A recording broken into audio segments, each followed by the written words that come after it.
Good morning, dear students. Good morning, sir. And thank you, Khushi, to calling me. Dear students, जैसा कि आप सभी लोग जानते हैं, आज संत शिरोमणि संत रविदास जी की जयंती पर मुझे बोलने का अवसर प्राप्त हुआ है। मैं विद्यालय परिवार का धन्यवाद करता हूं। प्यारे बच्चों, संत रविदास जी उस समाज से आते थे जिस समाज को कभी अछूत कहा जाता था। आज हमारे संविधान का हमको यह कॉन्स्टिट्यूशनल राइट देता है कि समाज में कोई भी व्यक्ति अनटचेबल नहीं है, कोई भी व्यक्ति अछूत नहीं है। हमारे अपने सब अपनी अपनी पूजा पद्धति और अपनी अपनी उपासना पद्धति को मानने का सबको अपना अपना अधिकार है। प्यारे बच्चों, संत शिरोमणि कबीरदास जी का जन्म वाराणसी में हुआ था और आपका पैतृक व्यवसाय था जूते बनाना। तो ये भी बचपन से जूते बनाने का काम करते थे।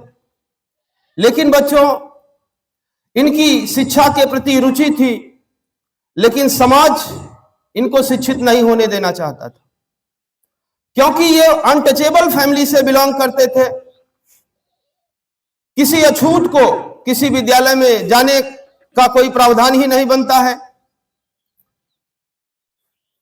Doctor B.R. अम्बेडकर जी भी काफी इन्हीं सब प्रकार की बातों से पीड़ित थे। बच्चों, आपने अपने जीवन में बहुत संघर्ष किया और खास तौर से ब्राह्मणवाद के विरुद्ध इनको बहुत लड़ना पड़ा। इनका एक प्रसिद्ध दोहा है कि रैदास जन्म के कारण होत न कोई नीच, नर को नीच कर डारी है ओछे कर्म की कीच। रैदास जी कहते हैं बच्चों कि जन्म के कारण कोई भी व्यक्ति नीच नहीं हो सकता। अगर आपका कर्म ओछा है, आपका कर्म खराब है, तभी आप नीच हो सकते हैं। जाति पात के फेर मां उलझ रहे सब लोग, मानुषता को खात है रैदास जाति का रोग। जात पात के फेर में सभी लोग पढ़ करके मनुष्यता को भूल चुके हैं। बच्चों, हमें जात पात के भेदभाव को मिटा करके मनुष्यता जो सबसे बड़ा धर्म है, अहिंसा जो सबसे बड़ा धर्म है, हमें इसको आगे परस्यू करना है, हमें आगे इसको जीवन में फॉलो करना है। रैदास जी कहते हैं बच्चों, जात जात में जात है जस केरन के पात, रैदास न मानुष जुड़ सके जब तक जात न जात।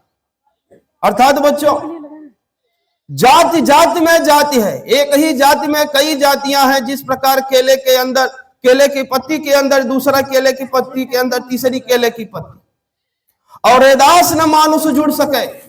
रैदास जी कह रहे हैं मनुष्य कभी भी आपस में तब तक नहीं जुड़ सकता जब तक कि जाति का अंत नहीं हो जाता। और बच्चों, ब्राह्मणवाद के खिलाफ कैसे इनका प्रयास था, कैसे ब्राह्मणवाद ने ही तो इनको नहीं बढ़ने दिया।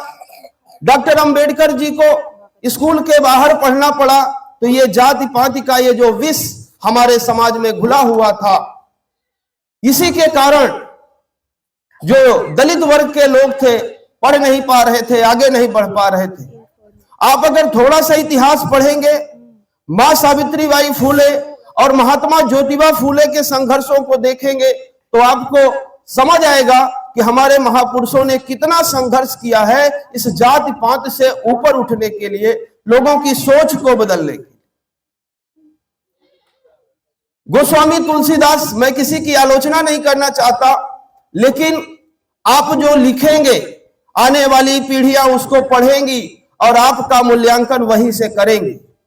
गोस्वामी तुलसीदास रामचरितमानस में लिखते हैं, पूजे ही विप्र सकल गुणहीना और शूद्र न पूज्य वेद प्रवीणा। यानी कोई विप्र ब्राह्मण अगर उसको जरा सा भी वेद का ज्ञान नहीं है, उसके अंदर कोई गुण नहीं है, फिर भी वह विप्र पूजने योग्य है। और शूद्र न पूजिय वेद प्रवीणा, अगर कोई शूद्र गुणवान है, वेदों का ज्ञाता है, फिर भी उसकी पूजा नहीं की जा सकती। लेकिन बच्चों, संत रैदास जी का मत इससे एकदम इतर है, एकदम इससे अलग है। संत रैदास जी कहते हैं, रैदास न बाभन पूजिए जो होवे गुणहीन। रैदास न बाभन पूजिए जो होवे गुणहीन, पूजिए चरण चंडाल के जो हो गुण प्रवीण। ये मेरी लाइन नहीं है बच्चों, ये रैदास जी की लाइन है।